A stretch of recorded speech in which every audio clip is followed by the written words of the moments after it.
எனக்கு அவ வேணும். அவ மட்டும்தான் வேணும். அவங்க வேற எங்கேயும் போல, இப்போ இங்கே தான் இருக்காங்க.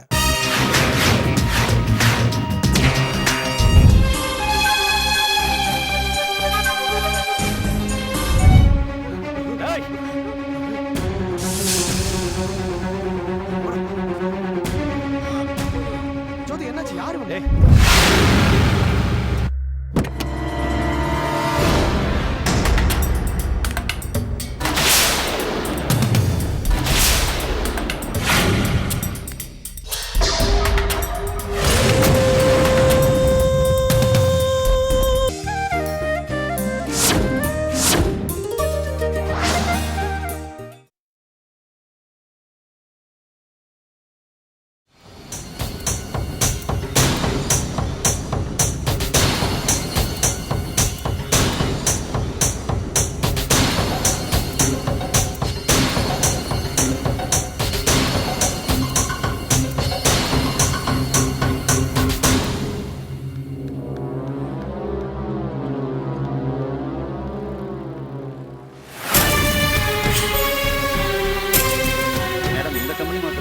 வேற கம்பெனி மாத்திரை வேணா தரட்டுமா?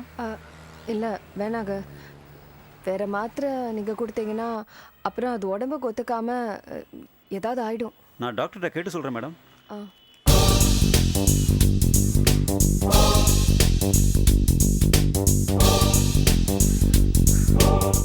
தலை, நீ சொன்ன பொண்ணை பார்த்தா நல்லா படித்த பொண்ணா தெரியுது. படிக்கிற மாதிரி கொஞ்சம் கூட தெரியலையே. ஏய், இப்படி சொல்றதுக்கு உங்களுக்கு வெக்கமா இல்ல? எனக்கு அவ வேணும். அவ மட்டும்தான் வேணும். அவங்க வேற எங்கேயும் போல, இப்போ இங்கே தான் இருக்காங்க.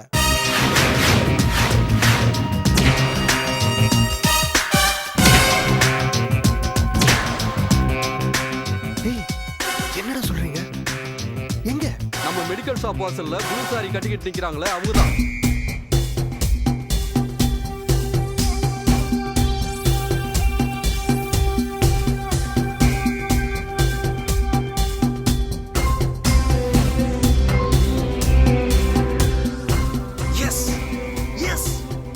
கிளி இப்போ நம்ம கூண்டுக்குள்ளேயே பறந்து வந்திருக்கு. ஒரு நாளா 2 நாளா இவளை என்னைக்கு நான் பார்த்தனோ அன்னையிலிருந்தே மனசை பறி கொடுத்துட்டேன். இன்னைக்கு எப்படி அவளை பிடிச்சு கொண்டு வர்றது உங்க பொறுப்பு. சரிங்க சார்.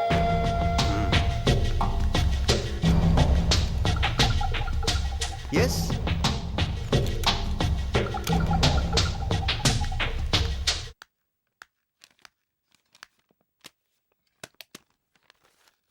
சார், இந்த டேப்லெட் வேணும்னு ஒரு லேடி கேட்குறாங்க. இதே டேப்லெட் தான் வேணும்னு கேட்குறாங்க.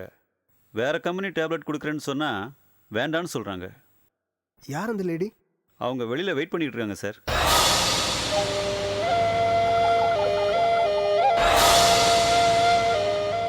என்னடா இது? பழம் நழுவி பாலில் விழ வருது. சரி, அவங்கள இங்கே அனுப்புகிறேன். நான் பேசி அனுப்புகிறேன். Okay sir. மேடம், டாக்டர் உங்களை உள்ள கூப்பிட்டாங்க.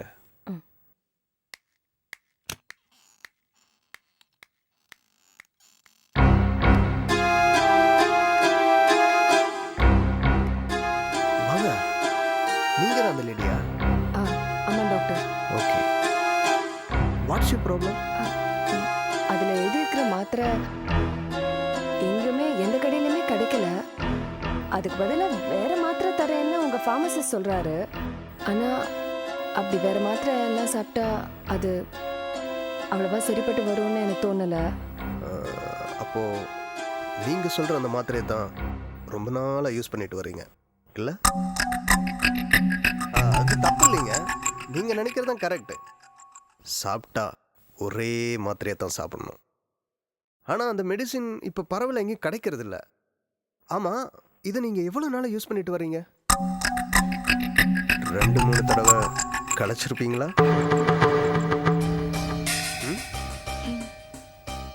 இல்லை, ஏன் கேட்குறேன்னா அடிக்கடி சாப்பிட்டா உங்கள் உடம்புக்கு தான் கேடு வரும். எஸ் எ டாக்டருங்கிற முறையில் அட்வைஸ் பண்ணுறது என் கடமை. சால் ரைட், வந்துட்டீங்க. கடை தேடி வந்த கஸ்டமர்களை ஏமாற்றத்தோட திருப்பி அனுப்புறது எங்கள் பழக்கம் இல்லை. அதனால் நீங்கள் என்ன பண்ணுறீங்கன்னா, எதுக்கும் உங்கள் ஃபோன் நம்பர் கொடுத்துட்டு போங்க.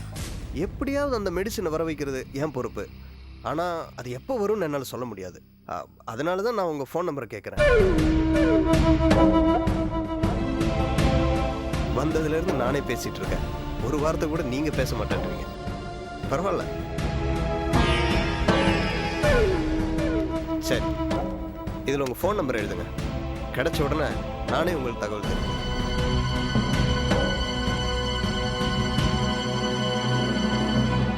நீங்கள் ஃபோன் நம்பர் கொடுக்கறதுக்கு ஏன் பயப்படுறீங்கன்னு எனக்கு தெரியும். இந்த விஷயம் உங்கள் வீட்டு ஆம்பளைக்கு தெரியக்கூடாதுன்னு தானே? டோன்ட் வரி மேம், உங்களை எப்படி வர வைக்கிறதுன்னு எனக்கு தெரியும்.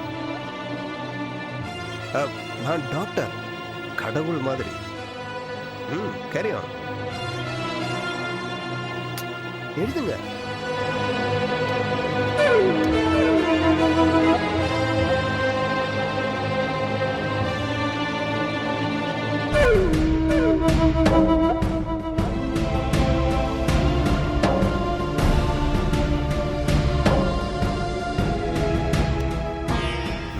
That's good.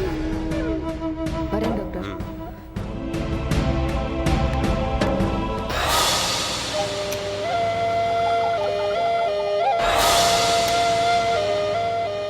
What a lovely girl.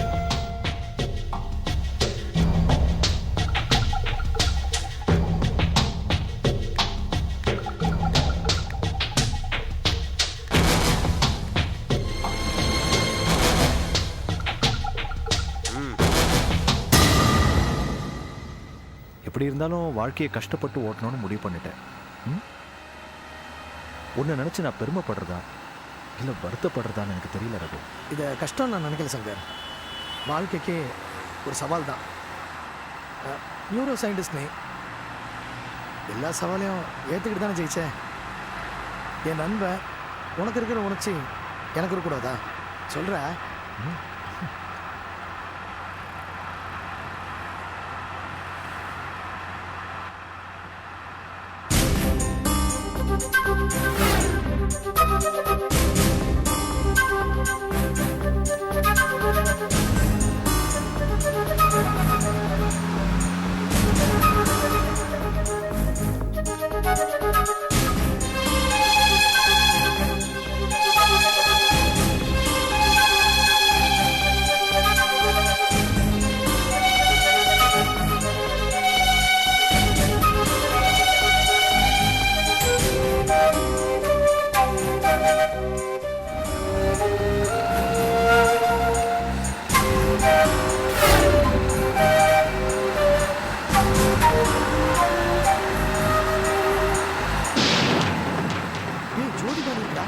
ஜோதிதாண்டா அது.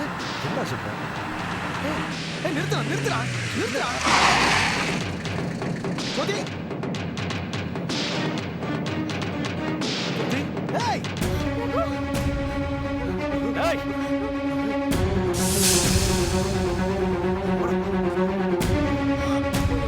ஜோதி என்னாச்சு? யாரு வந்து? அவளே பயந்துருக்காங்க. வா வண்டியில் போயிட்டு பேசலாம்.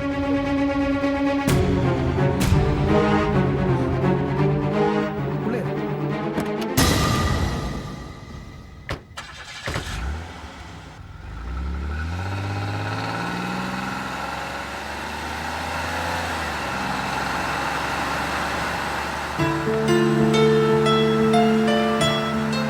என்ன வேணும்னாலும் தமிழ் கிட்ட கேட்டால் வாங்கி தரப்போறேன்.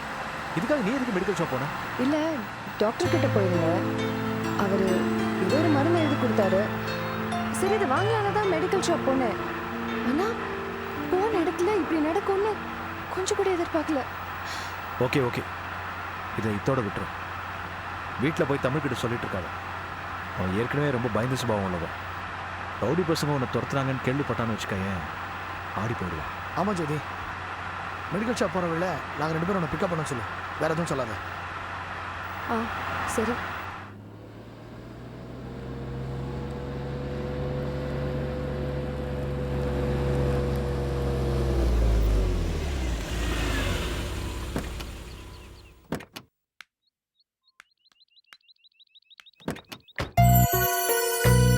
ஐயோ, கதவு திறந்திருக்கு.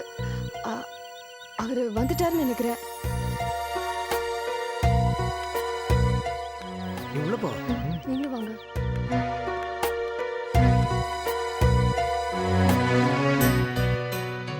ஹே ஜோ, எங்க போயிட்ட? நான் வந்து அரை மணி நேரம் ஆகுது. அது வந்து நான் இங்க ஏ ரகு, சங்கர், நீங்க ரெண்டு பேரும் எப்படா இவ கூட எங்க மீட் பண்ணீங்க? அது ஒண்ணும் இல்லடா, உட்காருங்க. நாங்க 2 பேரும் மெடிக்கல் ஷாப்ல ஜோதியை பார்த்தோம். ஆ. சரி அப்படியே டிராப் பண்ணிட்டு போலாம்னு சொல்லிட்டு வந்தோம். ஓஹோ. நீ சொன்னா கேட்க மாட்ட ஜோதி. எப்ப பார்த்தாலும் மருந்து, மாத்திரை, டாக்டர், ஹாஸ்பிட்டல். எது எப்ப நடக்கணுமோ அப்பதான் நடக்கும். டேய் எதுக்குடா இப்போ அவளை மிரட்டுற? பொம்பளைங்களுக்கு தெரியும்டா எது தனக்கு தேவை தேவையில்லைன்னு. டேய் ஜோதி பொறுப்புள்ள பொண்ணுடா, அவ வீணா செலவெல்லாம் பண்ண மாட்டா. அவளுக்கு என்ன தேவையோ அதை வாங்கிப்பா. அதுக்கே நீ இப்படி கோச்சுக்கிற? உங்களுக்கு ஒன்றும் தெரியாதுடா. அவளுக்கு குழந்தை பாக்கியம் இல்லைங்கிற வருத்தம். அதுக்காக வேண்டாத தெய்வம் இல்லை, பார்க்காத டாக்டர் இல்லை. அடிக்கடி டாக்டர் கிட்ட போறான். வேண்டான்னு சொன்னா கேட்க மாட்டேங்கிறாடா. அப்படி என்ன அவசரம்? பிறக்கும் போது பிறக்கட்டுமே, சொன்னா கேட்க மாட்டேங்கிறாடா. அப்படியா ஜோதி? நீங்களே சொல்லுங்க சங்கர். லேடிஸ்க்கு டாக்டர் கிட்ட போகிறதுக்கு பல காரணங்கள் இருக்கும். அவர் சொல்ற மாதிரி அந்த ஒரு காரணம் மட்டும் இல்லை. இதெல்லாம் ஒரு வாட்டியும் சொல்லிக்கிட்டேவா இருக்க முடியும்? Just leave this topic. எதுவாக இருந்தாலும் நீ தமிழ்கிட்ட முன்கூட்டியே சொல்லிட்டு போயிருந்தா இந்த வம்பே இல்லை. அவன் என்ன வேண்டாம் நான் சொல்ல போறான். நீ திரும்பி வரதுக்கு கொஞ்சம் லேட் ஆயிடுச்சு. தமிழ் கொஞ்சம் பயந்துட்டான். டே டே டே டே டே என்னடா இது? ஏன்டா அநியாயத்தை என்ன பயந்தாங்களே ஆக்குற? உங்க 2 பேருக்கும் கல்யாணம் ஆகல, அதான் பொண்டாட்டியோட அருமை தெரியல. எனக்கு கல்யாணம் ஆயிடுச்சு, அதான் என் பொண்டாட்டியோட அருமை எனக்கு தெரியுது. நீ வாமா செல்லாம் உட்காரு. கரெக்டா சொன்னீங்க. ஆமா, நீங்க 2 பேரும் எப்பதான் கல்யாணம் பண்ணிக்க போறீங்க? இப்படியே எந்த ஒரு பிடிப்பும் இல்லாம ஜாலியா இருந்துடலான்னு நினைக்கிறீங்களா? இது பாருங்க, இதே மாதிரி இருந்தீங்கன்னா நாங்க ஒரு பொண்ணை பெத்து அப்புறம் நீங்க அந்த பொண்ணை கல்யாணம் பண்ணிக்கிற நிலைமை வரும். ஜோதி, உனக்கு தெரியாதுல்ல, சங்கருக்கு அவன் வீட்டில் பொண்ணு பார்க்க ஆரம்பிச்சிட்டாங்க. கூடிய சீக்கிரமே கல்யாணம் நடந்துடும். நானும் சங்கரும் மண்டையை உடச்சிக்கிட்டு இருக்கோம் இந்த ரகு பையனுக்கும் முடிச்சிடலான்னு. ஆனா இவன் தான் எதுக்கும் ஒத்து வர மாட்டேங்கிறானே. ஏன் சொல்ல மாட்டீங்க? சொல்றது ரொம்ப ஈஸி. வீட்டுல கல்யாண வயசுல 2 தங்கச்சிங்களை வச்சுக்கிட்டு அவர் எப்படி கல்யாணம் பண்ணிக்க முடியும்? அட்லீஸ்ட் கமலாவுக்காவது கல்யாணம் ஆகணும்ல. என்ன ரகு, நான் சொல்றது கரெக்ட் தானே? குடும்பத்தை பத்தி இவனுங்களுக்கு என்ன தெரியும்? இவன் ஹாஸ்பிட்டலு ஃபாரின் அப்படி இப்படி சுத்திக்கிட்டு இருப்பான். இவன் காலேஜ் ஸ்டூடெண்ட்னு அப்படியே லெக்சர் அடிச்சுக்கிட்டே போயிடுவான். குடும்பம்னா என்ன, அதில் எவ்வளோ பொறுப்பு இருக்குது, எவ்வளோ பிரச்சனை இருக்குன்னு எனக்கு தானே தெரியும். இவனுக்கு அப்படி வளரலையே, ஜாலியாக வளர்ந்துட்டானுங்க. என்ன பண்ணுறது? கவலைப்படாதீங்க ரகு, உங்களுக்கு சப்போர்ட்டா நான் இருக்கேன். எங்க உங்க சாமர்த்தியத்தை யூஸ் பண்ணி முதல்ல டாக்டருக்கு கல்யாணம் பண்ணி வைங்க. ரகுக்கு கல்யாணம் பண்ணி வைக்கிறது என் பொறுப்பு. ஆமா ஆமா, பிள்ளையாருக்கு ஆகும்போது இந்த ரகுக்கும் ஆகும். பாரு சங்கர், எனக்கு ரொம்ப இன்சல்ட் பண்ணுறான். நான் என்ன அப்படி தப்பா சொல்லிட்டேன்? இருக்கிறது தானே சொன்னேன். டேய் எதுக்குடா உங்களுக்குள்ள இப்போ சண்டை? எனக்கு எப்போ கல்யாணம் ஆகணுமோ அது அப்போ நடக்கும். அதே மாதிரி ரகுவுக்கும் தன்னால நடக்கும். எங்க 2 பேருக்குமே கல்யாணம் நடக்கும். நீங்க 2 பேரும் வந்து சாப்பிட போறீங்க. போதுமா? ஓகே சரிடா, இருங்க என்ன கிளம்பிட்டேங்க? 5 நிமிஷம் இருங்க, டிஃபன் பண்ணி கொடுக்குறேன். இருக்கட்டுமா? நாங்கள் அதெல்லாம் கிடையாது, சாப்பிட்டுட்டு தான் போனோம். இருங்க. டேய் வா நம்ம வா, போய். வா, வா, டேய் எங்கடா கிளம்புறீங்க? அது இவன் சமைக்கிறத சாப்பிட்டு சாப்பிட்டு என் நாக்கு செத்து போச்சு. உங்களை அப்படியே விட்டுருவேனா? யாம் பெற்ற இன்பம் பெருகை வையக்கம். உட்காரடா, உட்காரடா. என்னங்க சவுண்டு? அது ஒன்றும் இல்லைம்மா, இந்த உப்மாவை கண்டுபிடிச்சது யாருன்னு நம்ம சயின்டிஸ்ட் கிட்ட கேட்டுட்டு இருக்கோம். அதாம்மா, வேற ஒன்றும் இல்லை.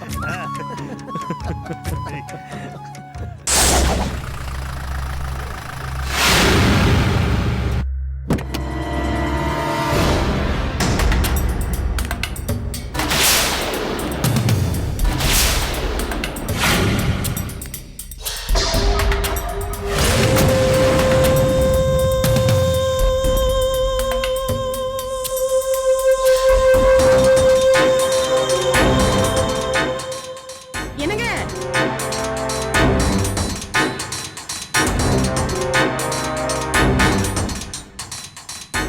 என்னங்க என்னங்க நம்ம வீட்டுக்கு ஒரு பொண்ணு வருதுங்க. எடுத்து விட்டு மகாலட்சுமியோ சிங்கம் புலியோ வர்ற மாதிரி பதற பொண்ணு தானே வருது, விடு.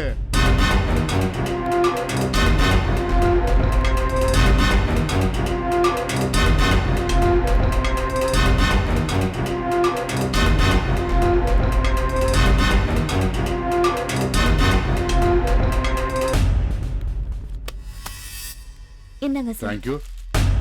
குடியுமா?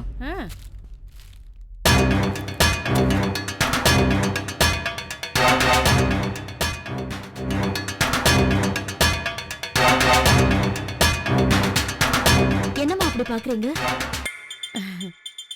என் பேரு ஷியாமளா. பேரு நல்லா இருக்கு, ஆளும் நல்லா தான் இருக்க. யார பார்க்கமா வந்திருக்க? கலெக்டர் தான், மேன்மை மிகு திரு சந்திரசேகர் அவர்களை தான் பார்க்க வந்திருக்கேன். என்னங்க, ஆ, உங்களை பார்க்க தான் வந்திருக்காங்க. அதைத்தான் அவங்களே சொல்லிட்டாங்களே. நீ வேற எதுக்குமா தேவையில்லாம எதிரொலிக்கிற? வணக்கம் சார். ஆ, உட்காருமா. Thank you sir. ஆ, சொல்லுமா, என்ன பார்க்க வந்த காரணம்? உங்க பேரை சொல்லிட்டீங்க, எங்கிருந்து வந்திருக்கீங்க, எதுக்காக வந்திருக்கீங்க, உங்க பயோடேட்டா எதையுமே சொல்லவே இல்லையே. நான் ஜெயச்சந்திரனோட தம்பி பொண்ணு. உங்களுக்கு ஜெயச்சந்திரனை ஜெயச்சந்திரன் எனக்கு தெரியும். அவ்வளவு பெரிய கம்பெனியோட எம்டியா இருந்துகிட்டு எங்கிட்ட நீங்க என்ன எதிர்பார்க்கறீங்க? நீங்க கலெக்டரா இருந்த காலகட்டத்துல உங்ககிட்ட இருந்து நல்ல விஷயங்களை எதிர்பார்த்தது உண்மைதான். ஆனா கலெக்டரா இருந்த நீங்க ரிட்டையர்ட் ஆனாலும் உங்களுக்குரிய மரியாதை இப்பவும் இருக்கும், எப்பவும் இருக்கும். நல்ல விஷயம் எதுவா இருந்தாலும் அதுக்கு நான் எப்பவுமே துணை நிற்பேன். என்னுடைய கௌரவம் பாதிக்கிற மாதிரி எந்த ஒரு விஷயமா இருந்தாலும் அது கடவுளே வந்து சொன்னாலும் அதை நான் ஒத்துக்க மாட்டேன். What's your problem? என்ன அதுக்குள்ளவா மறந்துட்டீங்க சார்? அப்ப நான் கலெக்டரா இருந்தப்போ என்ன பார்க்க வந்தவங்களை நான் ஒரு நாளும் மறந்ததில்லை. என் சுவாபம் அப்படி. அந்த சமயத்துல நீங்க வேற ஏதோ ஒரு ப்ராப்ளத்துக்காக வந்திருக்கணும். இப்ப நீங்க வேற ஏதோ ஒரு உதவிக்காக வந்திருக்கீங்க. சொல்லுங்க, என்ன ப்ராப்ளம்? நான் அப்ப வந்ததும் இப்ப வந்திருக்கிறதும் ஒரே மேட்டருக்காக தான். ஒரே மேட்டரா? 4-5 வருஷத்துக்கு முன்னாடி நடந்த சம்பவத்தை தான் சொல்றேன். அப்போ நான் ஃபைனல் இயர் MBA படிச்சுட்டு இருந்தேன். அந்த நேரத்துல நீங்க தான் கலெக்டரா இருந்தீங்க. நான் படிச்சுட்டு இருந்தப்போ என்னோட ப்ராப்பர்ட்டிஸை கவனிச்சிட்டு இருக்கிற பொறுப்புகளை, ப்ராப்பர்ட்டிஸ்னா கம்பெனி, எஸ்டேட், எக்ஸெட்ரா எக்ஸெட்ரா, இதை எல்லாத்தையும் என்னோட கம்பெனி ஸ்டாஃப்ஸ் தான் கவனிச்சிட்டு இருந்தாங்க. ஆனா காலேஜ் முடிச்ச உடனே எல்லாத்தையும் என்னோட மேற்பார்வைக்கு கொண்டு வந்துட்டேன். அது உன்னோட சாமர்த்தியமா? இப்ப நீங்க என்ன பார்க்க வந்த விஷயம் அது சொல்லுங்க. 4 வருஷத்துக்கு முன்னால நங்கநல்லூர்ல நான் ஒரு இடம் வாங்கினேன். அதுல பில்டிங்கும் கட்டிட்டேன். இப்போ அங்க என் கம்பெனி பிரான்ச் ரன் ஆயிட்டு இருக்கு. All the best. இப்போ அந்த நிலத்துல பாதி அரசாங்கத்துக்கு தான் சொந்தம்னு நோட்டீஸ் வந்திருக்கு. இது எப்படி சார் சாத்தியம்? கவர்மெண்ட்டுக்கு சொந்தமான நிலமா இருந்தா ஒரு நாள் இல்லாட்டி ஒரு நாள் அதை எடுக்கத்தாம செய்வாங்க. அதுதான் சார் நானும் கேக்குறேன். இது எப்படி சாத்தியமாகும்? நிலத்தை வாங்கும்போது ரெஜிஸ்டர் இது எனக்கு தான் சொந்தம்னு கையெழுத்து போட்டு கொடுத்திருக்காரு. இப்போ பாதி நிலம் அரசாங்கத்துக்கு சொந்தம்னு கேட்டா என்னால எப்படி கொடுக்க முடியும்? இவ்வளவையும் உங்ககிட்ட நான் ஏன் சொல்லிட்டு இருக்கேன்னா, அந்த சமயத்துல நீங்க தான் கலெக்டரா இருந்தீங்க. நீங்க சொல்ற இந்த சம்பவங்கள்லாம் 4 வருஷத்துக்கு முன்னாடி நடந்திருக்கிறதா சொல்றீங்க. நீங்க இப்ப படிச்சுக்கிட்டு இருந்திருப்பீங்க. படிச்சுக்கிட்டு இருந்ததால எல்லாமே தெரியும்னு நீங்க நினைச்சிடக்கூடாதுமா. அனுபவம்னு ஒன்று இருக்குல்ல, அந்த சமயத்தில் அது உங்களுக்கு இல்லாமல் கூட இருந்திருக்கலாம். அதனால அது ஒன்றும் தப்பு இல்லை. அது உங்களோட ஆரம்ப ஸ்டேஜ். கம்பெனி மேலும் மேலும் வளருங்கிற ஒரு ஆம்பிஷன் உங்களுக்கு இருந்திருக்கலாம். நான் நினைச்சது தப்பா சார்? அதை தப்புன்னு நான் சொல்லலாமா? ஆனா அதை நிதானமா ஆராயறதுக்கு உண்டான பக்குவம் அப்போ உங்களுக்கு இல்லாம இருந்திருக்கலாம்ல. What do you mean? நான் சொல்றது உனக்கு ஒரு முறையான அனுபவம் வேணுங்கிறதுக்காக தான். அனுபவங்கிறது 4 புஸ்தகம் படிச்சா வந்துடாதுமா. 4 இடத்துல நல்லா அடிபட்டா தான் வரும். எந்த துறையில வேலை செய்யறவங்களா இருந்தாலும் அங்க இருக்கிற எல்லாருமே நல்லவங்க இல்லம்மா. எல்லா இடத்துலயும் 4 கிரிமினல்ஸ் இருக்குதான் செய்வாங்க. நீங்க நிலவாங்கின இடத்துல ஏதோ தப்பு நடந்திருக்குது. அரசாங்கத்துல வேலை செய்யறவங்கள அரசாங்கத்தை ஏமாத்தி தரகரா மாறிக்கிட்டு இருக்காங்க. இந்த ஏமாத்து வேலை இன்னும் நடந்துகிட்டு தான் இருக்குது. மேற்பார்வையிடறதுக்கு எத்தனையோ அதிகாரிங்க இருந்தாலும் எங்களால ஒன்றும் செய்ய முடியாத அளவுக்கு இது நடந்துகிட்டு தான் இருக்குது. அதுக்கு ஒரு கலெக்டரும் மற்ற ஆபீசர்களை மட்டுமே இதுக்கு பொறுப்பேற்றுக்க முடியாதுமா. வேலை செய்யறவங்களே பாதி பேர் வியாபாரிகளுக்கு புரோக்கரா மாறிட்டு வர்றாங்க. சிவன் சொத்தை கூட ஏமாத்திடலாம். ஆனா அரசாங்க சொத்தை ஏமாத்தின ஒரு நாள் இல்லாட்டி ஒரு நாள் நிச்சயம் மாட்டியே தீருவாமா. நிலத்தை வாங்குறவங்க தான் தீவிரமா அதை விசாரிச்சு வாங்கணும். நான் இப்படிலாம் பேசிக்கிட்டு இருந்ததாலதான் எனக்கு எக்ஸ்டென்ஷனே கொடுக்காம சீக்கிரம் வீட்டுக்கு அனுப்பிட்டாங்க. இப்ப என் பொண்டாட்டியோட உட்காந்து நீதி நேர்மைன்னு அவ கூட ஃபைட் பண்ணிட்டு